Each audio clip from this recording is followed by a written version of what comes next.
Hello student, आज हम कर रहे हैं प्रैक्टिकल प्रॉब्लम नंबर 27 जो रिलेट करती है बैंक रिकंसिलेशन स्टेटमेंट को। बुक जो है वो टीएस ग्रेवाल की है, पेज नंबर है 12.50। Prepare bank reconciliation statement from the following particulars and show balance as per cash book. ठीक है, यहाँ पहले पॉइंट में दिया हुआ balance as per passbook on 31 March 2019। तो हमें यहाँ पे शो कर देना है एज ऑन 31 मार्च 2019। क्या है? ओवरड्रॉन। ओवरड्रॉन का क्या मतलब होता है? ओवरड्राफ्ट। ओवरड्राफ्ट बैलेंस गिवन है। Overdraft balance as per passbook. कौन सा है ये बैलेंस? डेबिट बैलेंस है। जब overdraft balance as per passbook given होता है तो इसका मीनिंग क्या है? इसका मीनिंग ये है amount is payable to the bank. Business organisation की ये की लाइबिलिटी होती है कि जो अमाउंट है, जैसे कि 10,000 है, ये अमाउंट क्या करना है बिजनेस ऑर्गेनाइजेशन को, बिजनेस ऑर्गेनाइजेशन ने बैंक को पे करना है। जब कैश बुक और पासबुक के बैलेंसेस के डिफरेंसेस को रिकंसाइल करने का basis overdraft balance as per passbook होता है, तो हमें क्या करना है? हमें रिकंसाइल करना होता है पासबुक के अकॉर्डिंग।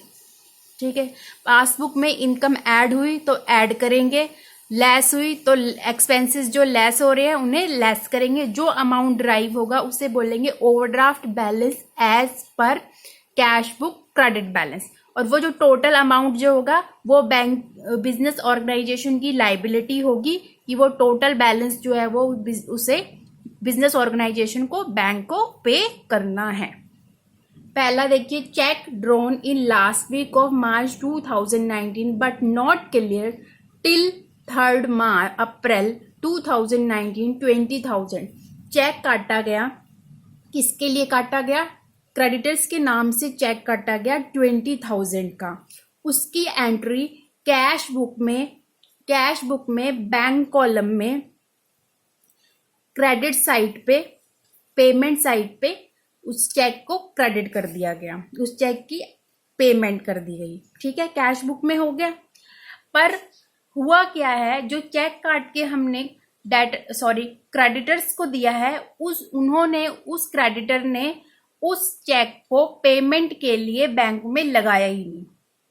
ठीक है, तो जब वो बैंक में लगा ही नहीं तो बैंक ने पेमेंट की नहीं, और हमें चलना है पासबुक के अकॉर्डिंग। पासबुक कौन मेंटेन करता है? बैंक मेंटेन करता है बिजनेस ऑर्गेनाइजेशन के लिए। तो इस चेक को हम क्या करेंगे? एड बैक कर देंगे।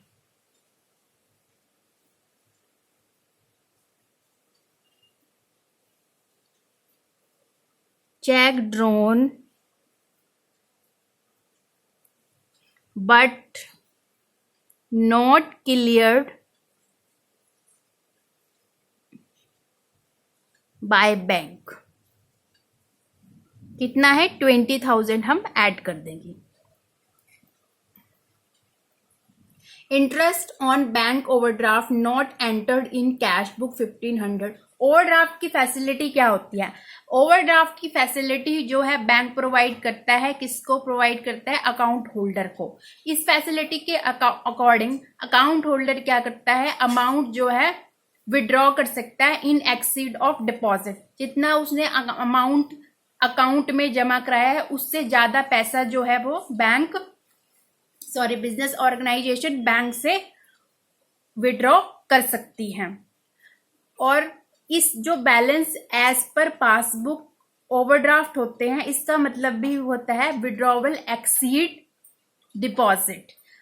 ओवरड्राफ्ट फैसिलिटी में अगर अकाउंट होल्डर के अकाउंट में अगर जीरो अमाउंट भी एग्जिस्ट कर रहा है तो 50,000 तक की अमाउंट जो है वो विड्रॉ कर सकता है। इस पे बैंक क्या करता है? इंटरेस्ट चार्ज करता है।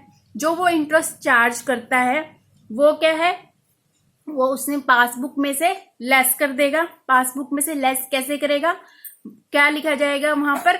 इंटरेस्ट जो है एक्सपेंस है, ठीक है। इंटरेस्ट एक्सपेंस है तो क्या लिखा जाएगा, to interest on bank overdraft, और जो विड्रॉन के कॉलम होगा, विड्रॉन का कॉलम बनता है पासबुक में, उसमें इस अमाउंट को डेबिट कर दिया जाएगा। तो और पासबुक में एंट्री हो गई, पासबुक में से पेमेंट हो चुकी है, तो कैश बुक में से भी पेमेंट कर देंगे। ठीक है, कैसे करेंगे, यहां हम लेस कर देंगे। कैश बुक में कैसे पेमेंट होगी, कैश बुक में बैंक कॉलम में पेमेंट साइट पे जाके चेक को पेमेंट साइट पे जाके इंटरेस्ट ऑन बैंक ओवरड्राफ्ट को क्रेडिट कर दिया जाएगा।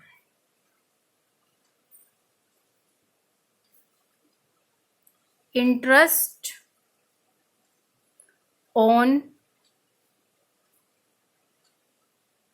बैंक ओवरड्राफ्ट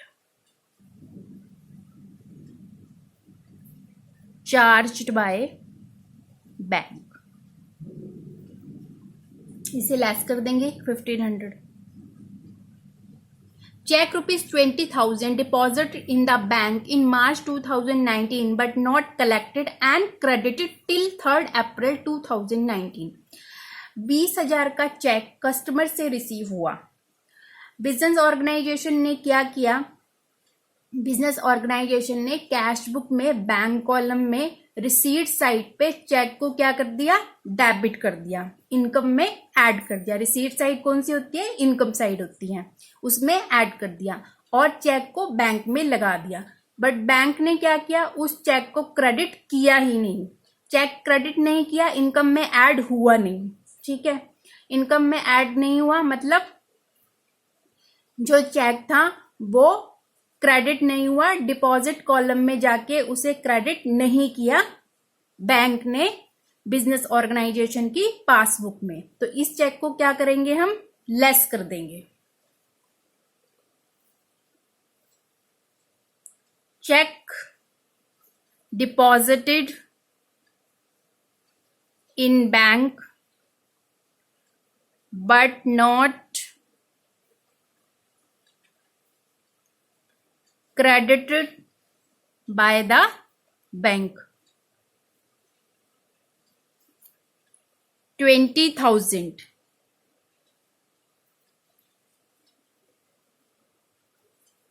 नेक्स्ट देखिए, ₹100 insurance premium paid by bank under the standing order has not been entered in the cash book.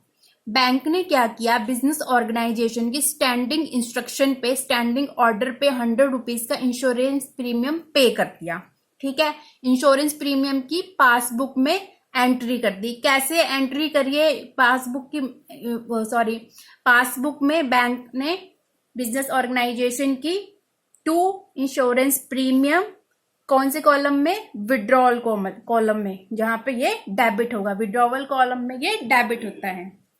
तो अब क्या करना है हमें, बैंक ने तो पेमेंट कर दी, कैश बुक में से भी पेमेंट कर देंगे। कैश बुक में से कैसे पेमेंट होगी, कैश बुक में बैंक कॉलम में क्रेडिट साइड पे जाके पेमेंट कर देंगे। ठीक है, यहां पे क्या करेंगे, लेस कर देंगे। Insurance premium paid by the bank,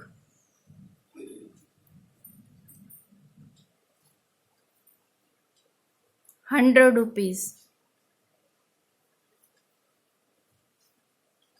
next देखिए, a draft ₹10,000 favouring the Atul and company was issued by the bank charging commission ₹200. However, in the cash book entry was passed ₹10,000. Bank ने क्या किया, ड्राफ्ट बना दिया Atul and company के favour में। Atul and company जो है बिजनेस ऑर्गेनाइजेशन का क्रेडिटर्स हो सकता है, उसके फेवर में जो है 10,000 का ड्राफ्ट बना दिया। ठीक है, 10,000 जो है उसने क्या करा है, अतुल एंड कंपनी के नाम से विड्रॉवल कॉलम में डेबिट कर दिया। और कैश बुक में क्या हुआ, कैश बुक में भी 10,000 की पेमेंट हो गई। पेमेंट साइड पे बैंक कॉलम में कैश बुक के वहां पे 10,000 क्रेडिट कर दिया गया। पर जो 200 का जो कमीशन है वो बैंक ने लेस कर दिया, पर कैश बुक में लेस नहीं हुआ, तो इसको लेस कर देंगे।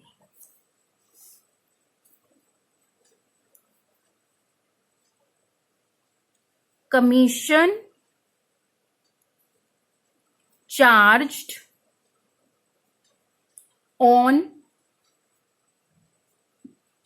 on a draft by bank 10,000। अब क्या करना है, ऐड कॉलम्स का टोटल लगा लेंगे, ये आ जाएगा हमारा 20,000 ही आएगा, इसको ऐड कर लेंगे, ये 30,000 आ जाएगा। लेस कॉलम का जो है टोटल लगा लेंगे हम, कमीशन 200 का है, यहाँ मैंने गलती से 10,000 लिख दिया, 200 का कमीशन है, तो इसका टोटल लगा देंगे, ये टोटल जो है वो आ जाएगा 21,800। इसको लेस कर देंगे, ये आ जाएगा 8,200। आप इसको टोटल को चेक भी कर सकते हैं, ये आएगा overdraft balance as per cash book. कौन सा बैलेंस होगा, ये क्रेडिट बैलेंस होगा। ये जो अमाउंट हमें मिला है ये बिजनेस ऑर्गेनाइजेशन की लायबिलिटी है, टोटल 8,200 जो है बैंक को पे करना है। और जब overdraft balance as per passbook दिया हुआ होता है तो आंसर जो है ड्राइव्ड होता है वो overdraft balance as per cash book credit होता है। दूसरा रीजन ये होता है कि जो पासबुक की डेबिट साइड की एंट्री है वो हमेशा टैली करती है कैश बुक की क्रेडिट साइड की एंट्री के साथ, और जो पासबुक की क्रेडिट साइड की एंट्रीज होती हैं वो हमेशा टैली करती है कैश बुक के डेबिट साइड की एंट्री के साथ। आई होप आज की प्रैक्टिकल प्रॉब्लम आपको समझ में आई होगी। इससे रिलेटेड अगर आपकी कोई क्वेरी है वो आप कमेंट बॉक्स में छोड़ सकते हैं, मैं उसका रिप्लाई कर दूंगी। मिलेंगे नेक्स्ट वीडियो में। Thank you so much.